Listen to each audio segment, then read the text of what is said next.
Hi, Scott. Good to talk to you and to your viewers. I live in London, England, and I'm an Israel advocate and a blogger. And what's the name of your blog?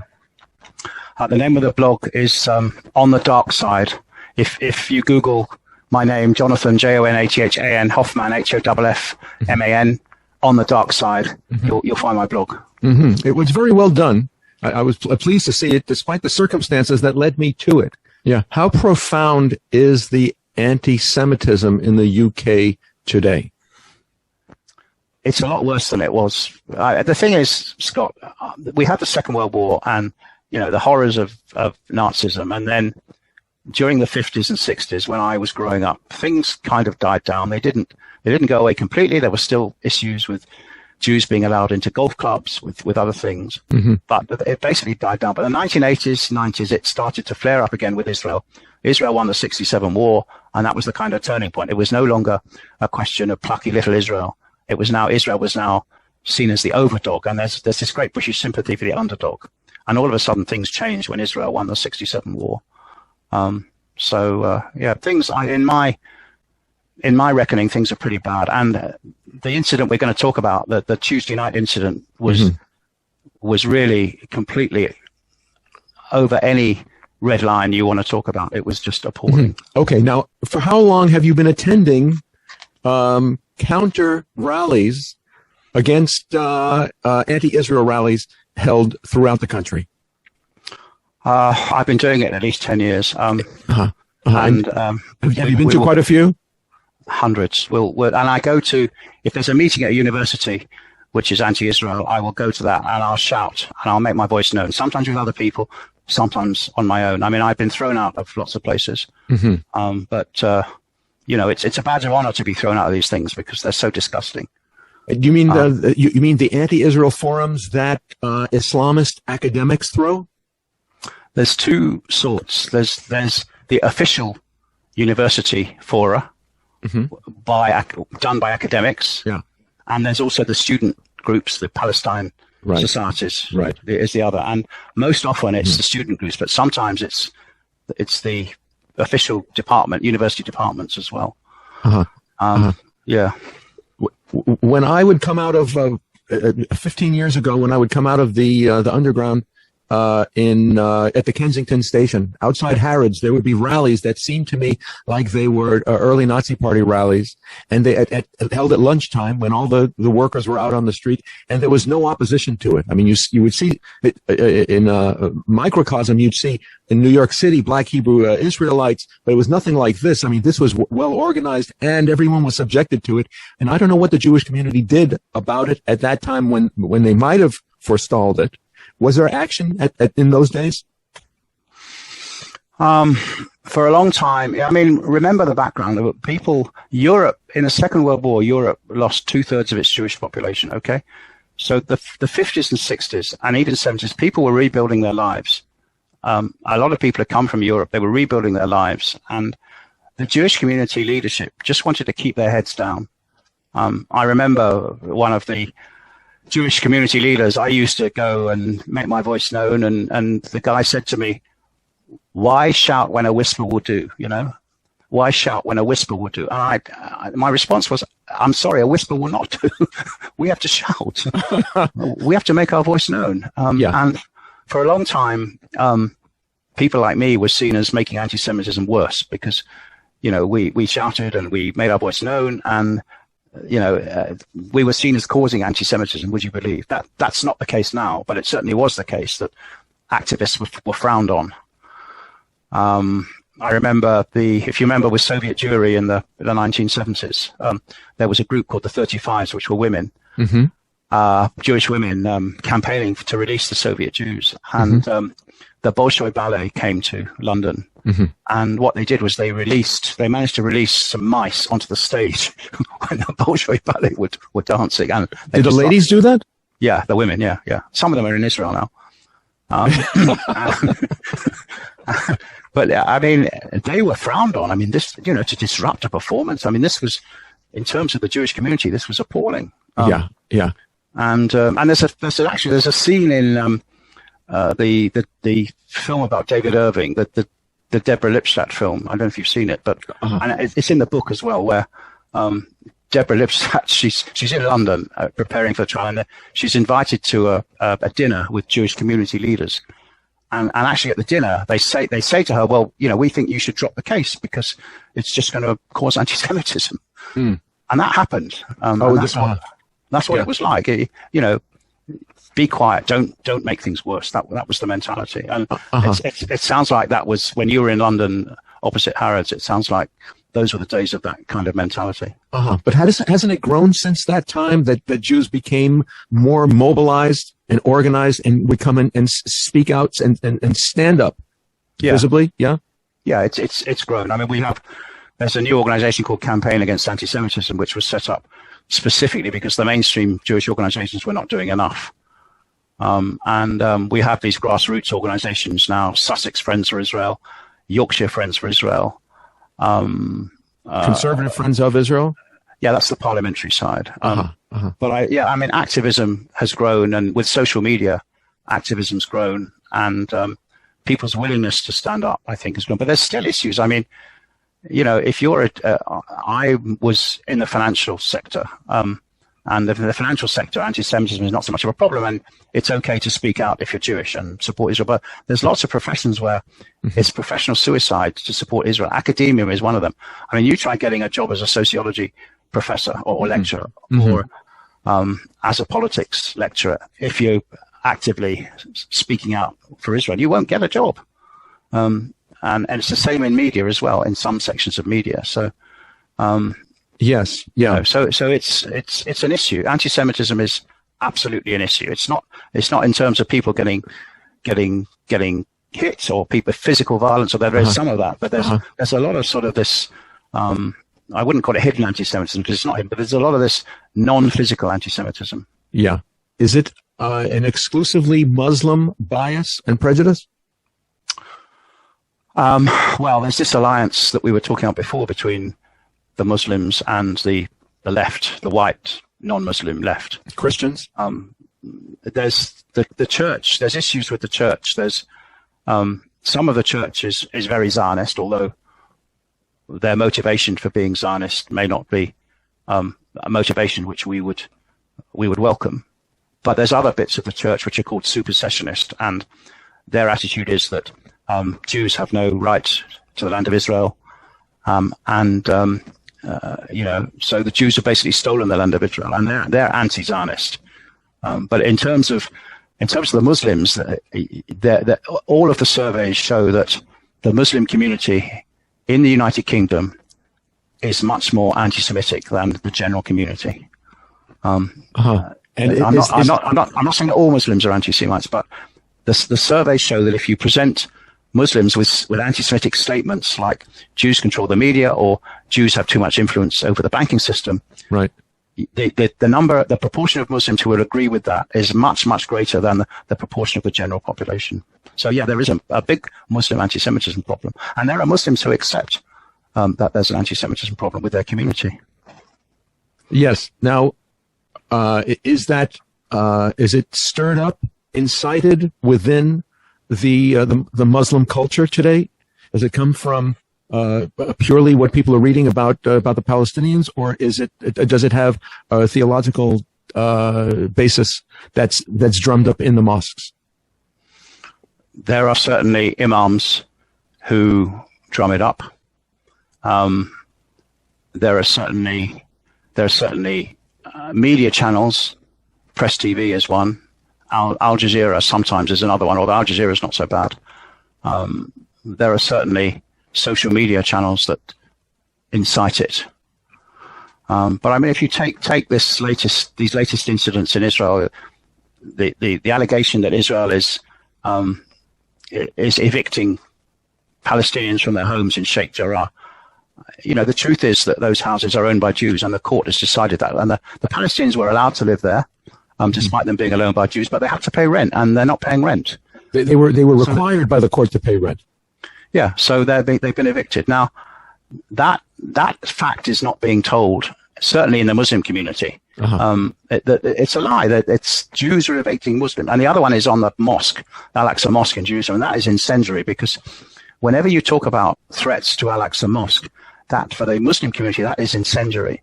You only have to say Israel is threatening to demolish the mosque, or Israel is threatening to close the mosque, and it's like throwing petrol on a fire for the Muslim community, not just the Muslim community in the Middle East, but the Muslim community in Britain. And so the film we had recently of Israeli security services going into the Al-Aqsa Mosque has been misinterpreted as Israelis trying to violate the right of Muslims to pray in the mosque.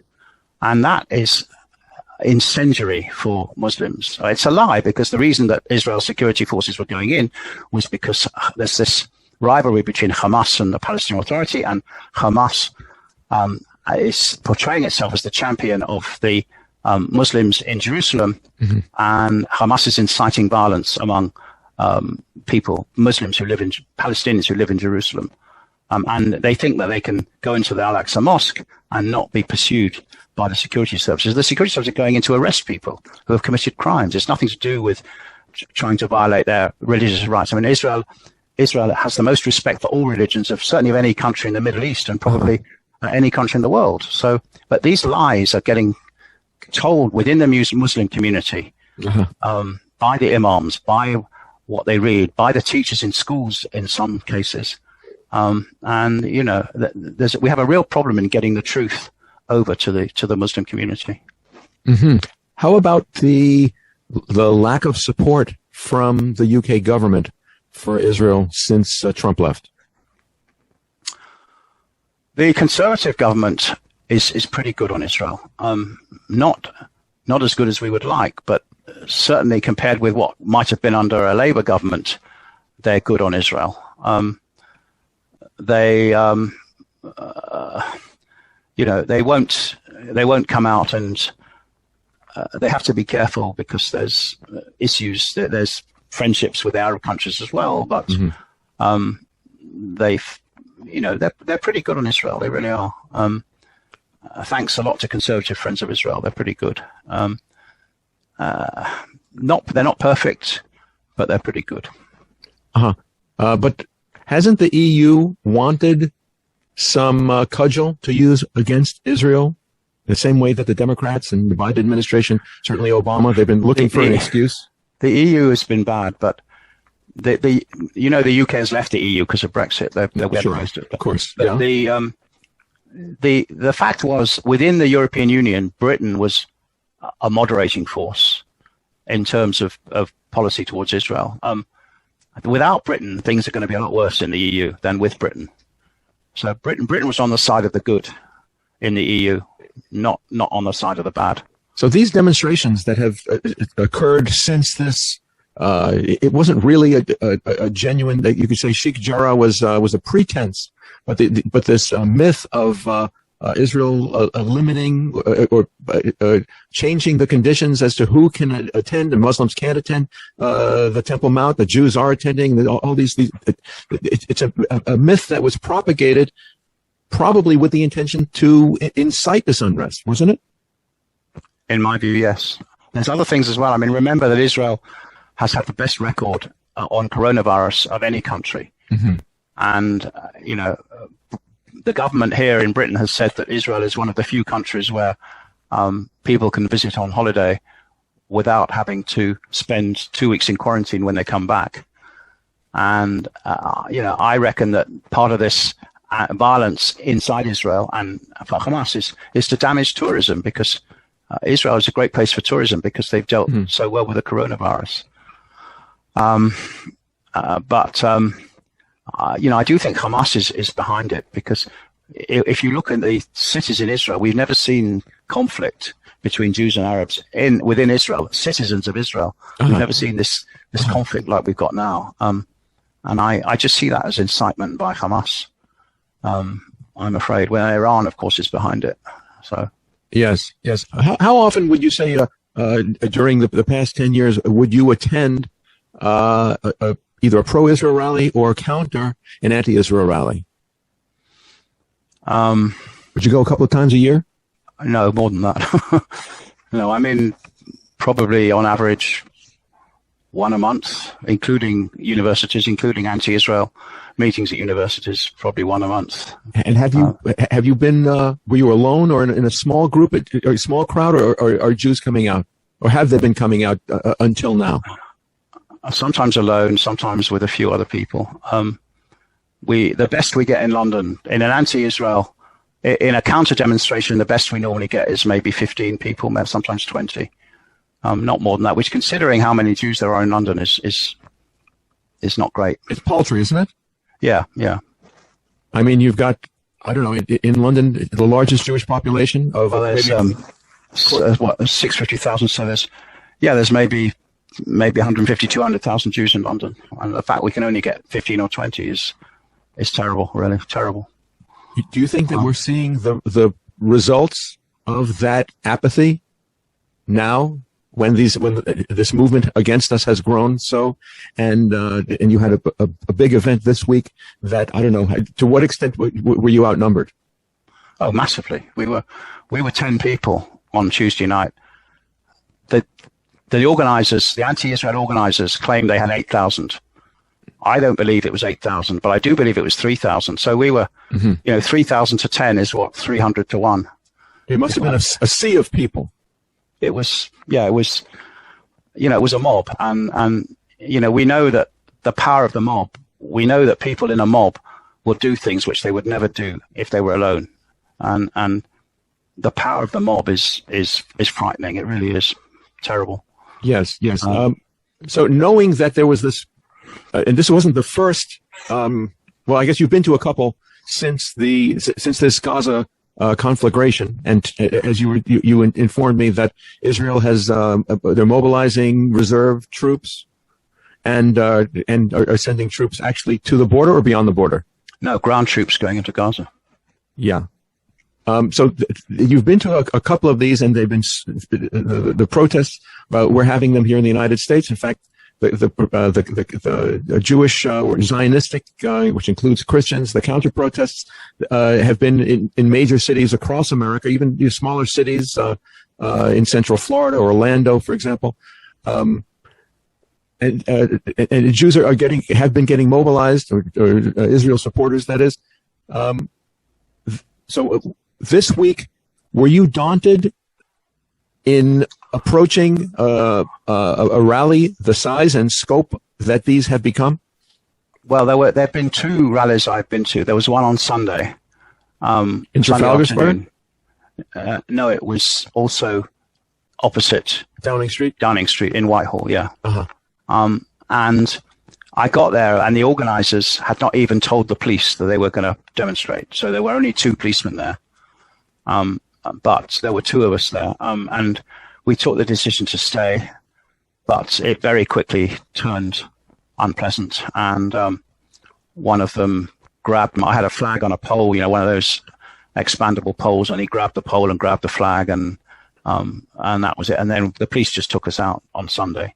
Now, you seemed a bit brazen to be approaching a large mob with Israeli flags without a lot of police. I mean, did you have second thoughts before you came close?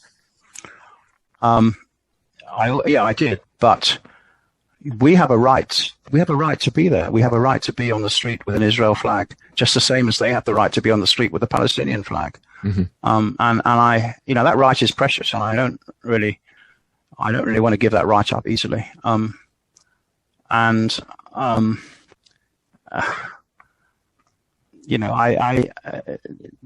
They will take a flag, but I've never known them actually.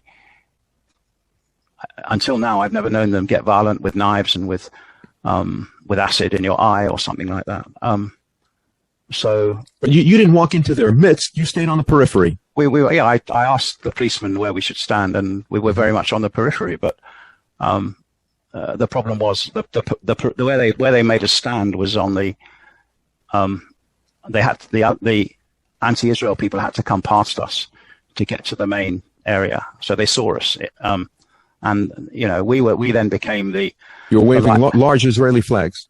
Yeah, we became the lightning rod, we were much more interesting than the speakers they had, and they turned on us. It's like if they can throw you out and get rid of you, it's like you're the sort of substitute for Israel, the country of Israel. And getting rid of you and getting rid of the flag is like, to them, it's the nearest they can get to getting rid of Israel. Or getting even for what Israel's perceived wrongs. Yeah, you're the symbol. And if they can push you away, for them, that's the symbol of pushing Israel out. Yeah.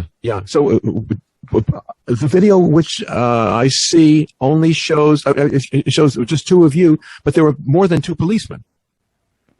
That's Wednesday. Remember, there were two events in London. One was on Tuesday. One was on Sunday. One was on Tuesday. Right. And the video you've seen is the Tuesday one. No, Martin also showed me the one from the weekend, from Sunday, and police escorted you back across the street. Yes, right, and escorted you away. Weren't there more than two cops? There were a few more than two cops, but as we were leaving, we saw a lot of cops arriving in vans. But to start with, there were only two cops. They probably didn't think that there would be a need for more. No, the organizers never told them that there was when I organize a demonstration, I always tell the police about it. You're supposed to tell the police so that they can provide enough police. But the organizers never told the police. I see. So the police, acting in your interest to defend you because you were close, you were right alongside the group. What did the police tell you when there were only a few of them there to protect you? On Sunday, after the guys stole the flag and things were getting very aggressive, it was clear to both us and the police that we needed to get out, and they took us out. Yeah, they escorted you across the street. And did the crowd leave you alone? Did they stay back where they were? They did on Sunday. Yeah, not on Tuesday, but they did on Sunday. Yeah. Okay. All right. So with that experience on Sunday, then Tuesday came around. There's an even larger, more angry Muslim mob. Would you say, was it exclusively Muslim? Were there did you see Caucasians there? I would say it was certainly more than 50% Muslim. Yeah. Possibly 80%. Yeah. Was it Muslim organized? No, it was organized by a group called the Palestine Solidarity Campaign, which is really the main pro-Palestinian anti-Israel group in the UK. I won't say anything. I wouldn't really say anything good about them, but the one good thing is they do tell the police when they're going to do demonstrations. So there were, at least when we arrived, there were adequate numbers of police there on Tuesday night, which wasn't the case on Sunday. Right, but they had cordoned an area for you to stand? Well, we stood in a similar area to where we were on Sunday, but there happened to be some of those waist-high barriers, which were spare on the side of the sidewalk. And the police, we said, can you make us an area? And they made us, with those barriers, they made us an enclosed area. So, which looks somewhat like the areas that they set up for the press, when there's only a small group of reporters or photographers, and they had police there guarding you. There were a lot of police. It seemed, well, from your body cam, a lot of lime green vests. There were a lot of police, but the numbers grew and grew of anti-Israel people. And where you have 3,000 anti-Israel people, how many police is sufficient? There aren't physically that number of police able to control that number of people. It's impossible. There are some events where the police just cannot control that number of people.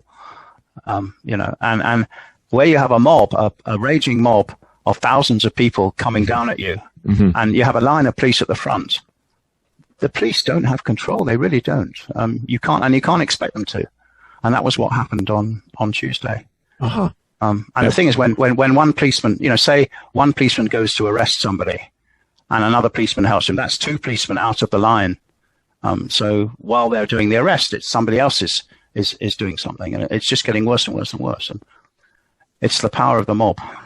Yes. So you all realize that even with 20 cops around you, that that the crowd it was a bit like a coliseum with an arena of slaves and lions. That the crowd was. Did they think that they could overcome the police and come at you, or was it when you were actually leaving?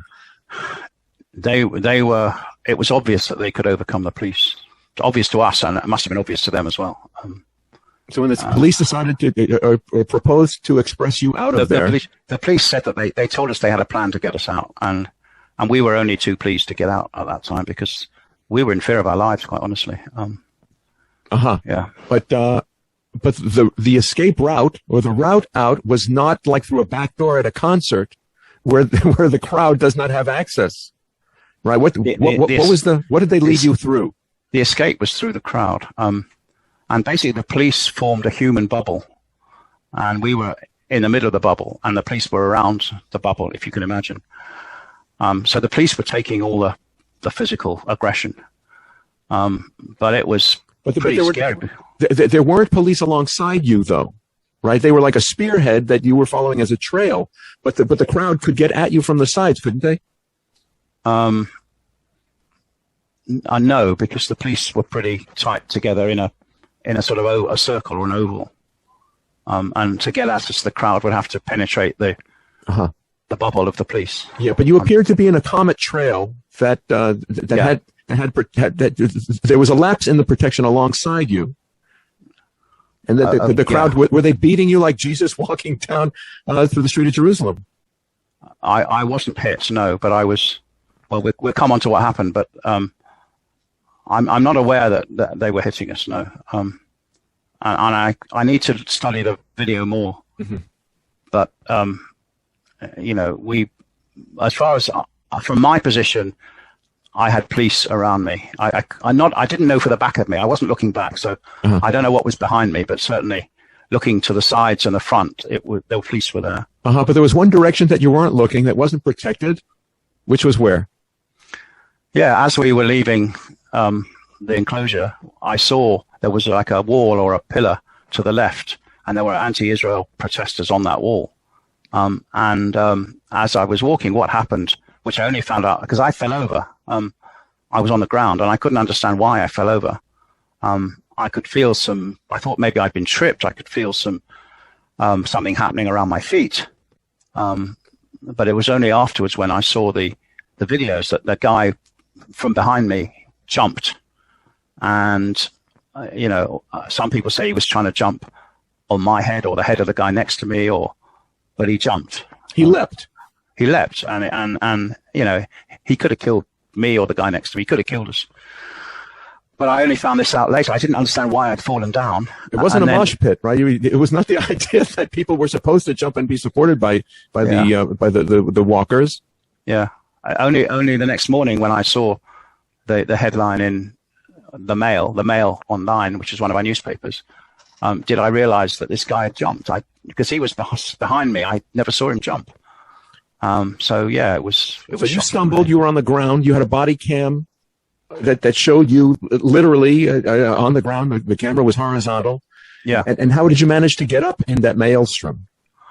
Well, I was pretty scared because you remember on Lag BaOmer, remember what happened at Mount Meron where people were trampled on the floor and they died. And there's been other incidents. There was a soccer match in Britain at Hillsborough, Sheffield Wednesday ground, where people were trampled. And there have been quite a few incidents where people have been on the ground and they've been trampled. All I could think of was I was going to get trampled. Mm-hmm. But fortunately, a combination of my own body strength and people next to me. And I must say that apparently there were 2 Muslim girls who helped me get up. And that I didn't realize at the time, but I was told afterwards there were 2 girls who helped me get up. And that should be noted. Okay. So I managed to get up, and then the police escorted us to, if you know Whitehall, there's a road called King Charles Street next to the Foreign Office, and it's got big buildings on both sides. Yeah. And so the police were able to make a human cordon at the entrance after we went through. They pushed us through, and then they made a human cordon on the entrance. Yeah. So they couldn't chase us, and then we were safe. Yeah. So looking back on the experience, for a fellow who bravely and committedly has come to stand up for Israel against sheker, against lies, myths, and just religious hatred, that precedes what any given circumstance is, to stand up for Israel under defamation and attack. And you have come to these rallies, even albeit in small groups. What do you see as the future now that things, because I recall in Golders Green when the last Gaza attack happened, there were desecrations of synagogues, even bus shelters on Finchley Road. What about now? What are Jews supposed to do now?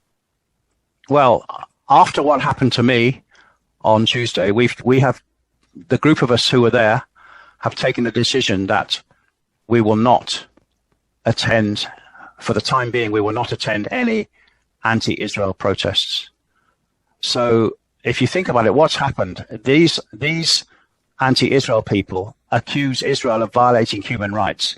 It's nonsense. Israel has violated no human rights. But they're violating our human rights. We have the human right to be on the street supporting Israel, identifying with Israel flags. And they've taken away that human right by means of aggression, by means of fascism. And I wouldn't, I don't use that term lightly. They're fascists. Mm-hmm. They've taken away our human right to be on the street. That's what's happened. But I can't justify, just from the point of our own safety, I can't justify organizing demonstrations when our safety is at risk. And I can't justify putting the police in a position which they were in on Tuesday night, because the police put their safety on the line as well. I was speaking to one of the policemen afterwards as we were walking home, and they were scared as well. I can't justify putting our lives at risk or the police's safety at risk. So they've, I'm not saying the anti-Israel people have won, but in terms of being on the street, for the time being, they've won, which is terrible, absolutely terrible. There's a big demonstration on Saturday at the Israel embassy, and we won't be there. So the next few weeks are going to be tough, obviously. I don't know how. I would hope that Israel can this time be allowed to finish the job, if that's possible, in Gaza. But Biden is a kind of untested quality. I mean, so far the Biden appointments have been quite anti-Israel. I'm surprised that the statements for supporting Israel's actions against Hamas have been so strong from Biden. I mean, what do you think? I mean, how long is Biden going to allow Israel to take the action in Gaza? Well, that may just be window dressing, considering what he's allowed, what he's setting Israel up for by excluding them, in fact, betraying them in the Iran negotiations for nuclear and ballistic missiles to deliver them. Yeah. And so just these statements, people ask, oh, where's the statement? Where's this? Well, look what he's selling Israel down the river. Yeah. And of course, it isn't only him. There's a much greater administration. And in the same way that President Trump, he faced forces amassed against him that were broad scope. But it appears that the U.S. and maybe other European leaders are trying to shift their national policy of supporting Israel away in order to justify shifting it to benefiting Iran. And thereby putting Israel in a very precarious position if they were to act unilaterally against Iran in the same way that they're involved in this proxy war, to limit and isolate, to reduce the support for Israel in case of a greater conflagration when they're in this position. But it seems that because of the larger population of Muslim immigrants or Muslim citizens in Europe, that European Jewry will be facing more potential backlash now. Does the Jewish community are they prepared? Is this something that the organizers, that the organizations have prepared for, or what are you facing now? Well, I think that, basic Jewish life, kosher butchers, synagogues, Jewish schools are already very protected. So basic Jewish life will continue unaffected unless there's an atrocity. I mean, unless somebody goes into a Jewish shop or a Jewish restaurant, a kosher restaurant, with a gun or something like that. But that's probably unlikely. So basic Jewish life will will go on. But in terms of Jews going on the street, visibly dressed as Jews, in terms of going to external meetings, I think people are going to keep themselves to themselves for the next few weeks. I think people are going to keep their heads down. And certainly in terms of the anti-Israel demonstrations, I don't think, we won't be going to the anti-Israel demonstrations. There might be a pro-Israel.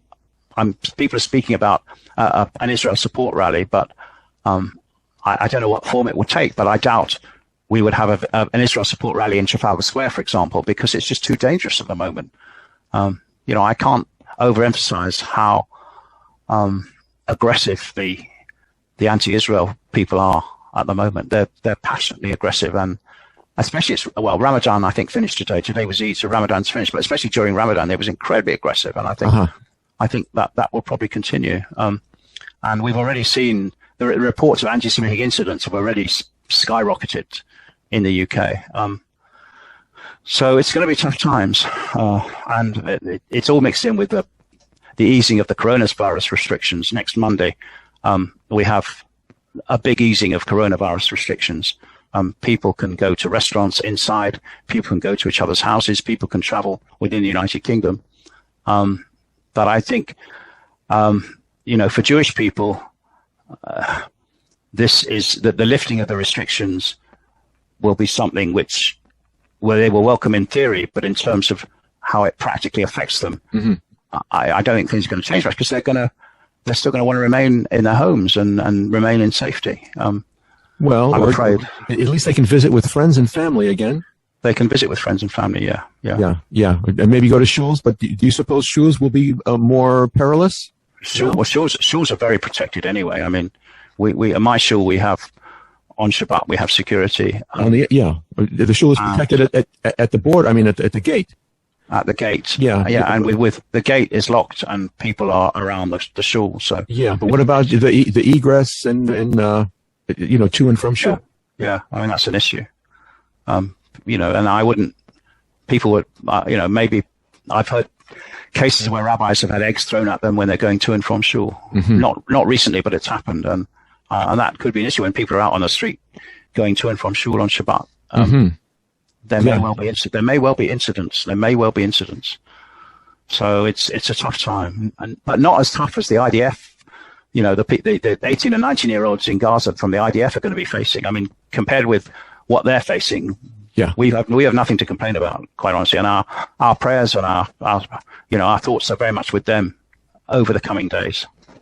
I think you're having borne the flag. You carried the flag proudly. You had large flags, Martin and yourself, and it was really inspiring to people to see you parading those flags with such pride.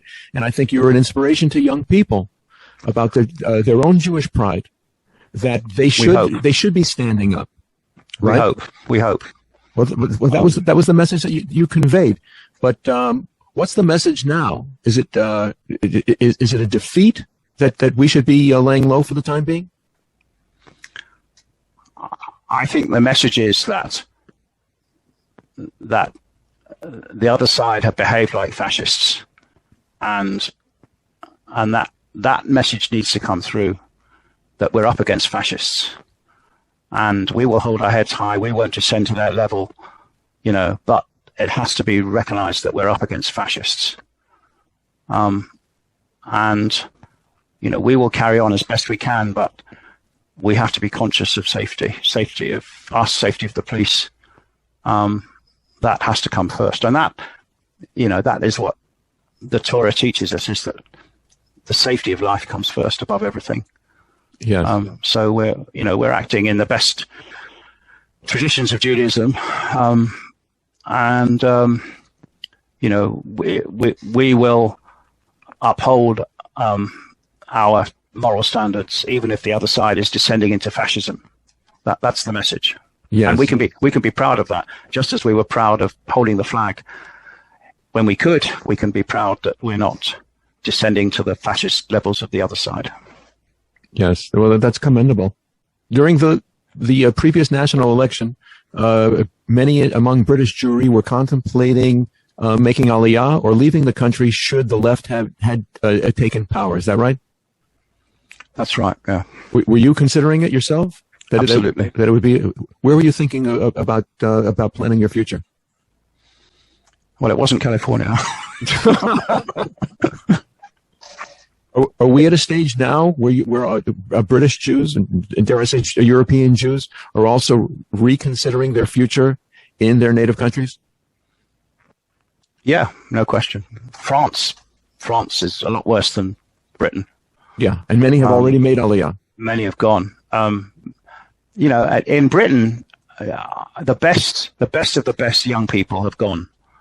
A lot of people I know who were really, really strong Israel advocates and clever people in their 20s have gone to Israel. And kol hakavod, that's fantastic.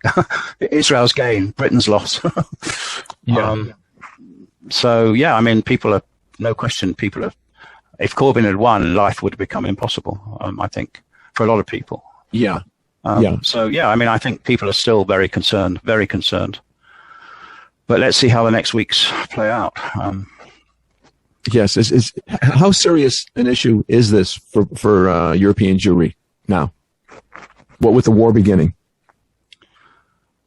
I think it's very serious. It's very serious in terms of the anti-Semitism we're going to be facing.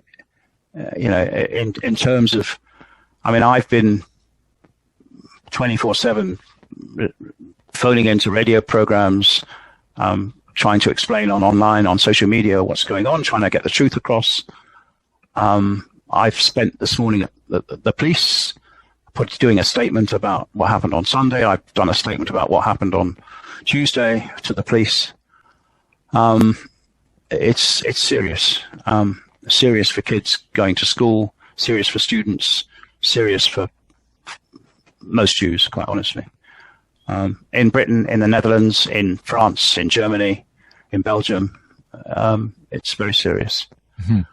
And all we can do is pray, but not as serious as it is for the people who have been called up to serve in the IDF, and our thoughts are not with us, they're with the people who are in the front line in Gaza and the families of the people who've died. To have lost six people in Israel is just a tragedy. Yeah. And the Iron Dome is fantastic, but the Iron Dome is not perfect. And the boy died in Sderot. It's shocking, horrible.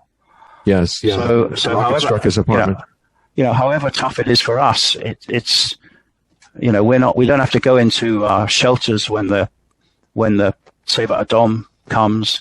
We don't have to send our kids to the army. It's however traumatic it is for us, our thoughts are with the people in Israel, no question.